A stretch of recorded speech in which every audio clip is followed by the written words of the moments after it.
When I signed the deed for my duplex in sunny Miami, I did it quietly. No announcement, no celebration. Just me, the keys, and the intoxicating thrill of knowing I finally owned something that was truly mine. What I didn't know was that my own parents had been plotting, without my consent, to hand my duplex over to my brother's family.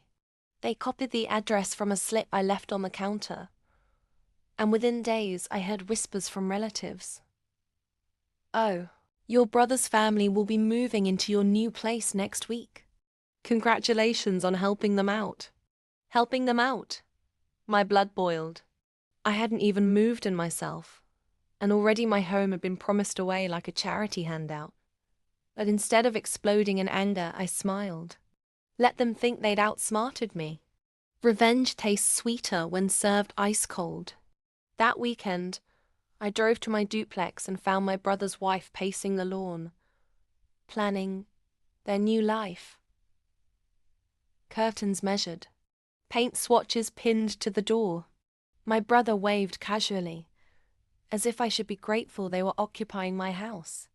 I didn't yell, I didn't argue. I simply nodded, and then I left. What they didn't know was that just 3 blocks away I had already signed a rental contract, with tenants ready to move in the following week. A young couple, both lawyers, who had paid 6 months' rent in advance. The ink was dry. The deposit was cleared. The lease was ironclad. Exactly 7 days later I returned not alone, but with my renters in tow and a locksmith by my side. My brother's family had already dragged half their furniture into the living room. My mother was there too, smug as ever, sipping tea like the queen of stolen castles. "Sorry," I said sweetly, jingling the keys, "but you'll all need to leave. Today." They laughed. Until the renters produced the lease agreement. Until the locksmith began changing the locks right before their eyes. Until my renters dressed in sharp black suits calmly explained the legal consequences of trespassing. The color drained from their faces. My mother stammered. My brother's wife tried to argue. My brother looked like he'd been slapped. But there was nothing they could do. The house wasn't theirs. It never was. And as their furniture was hauled back into their truck, I leaned against my shiny new front gate and whispered, "Next time, don't assume your daughter is a doormat. I don't buy property for freeloaders, I buy it for profit." The renters moved in that very night.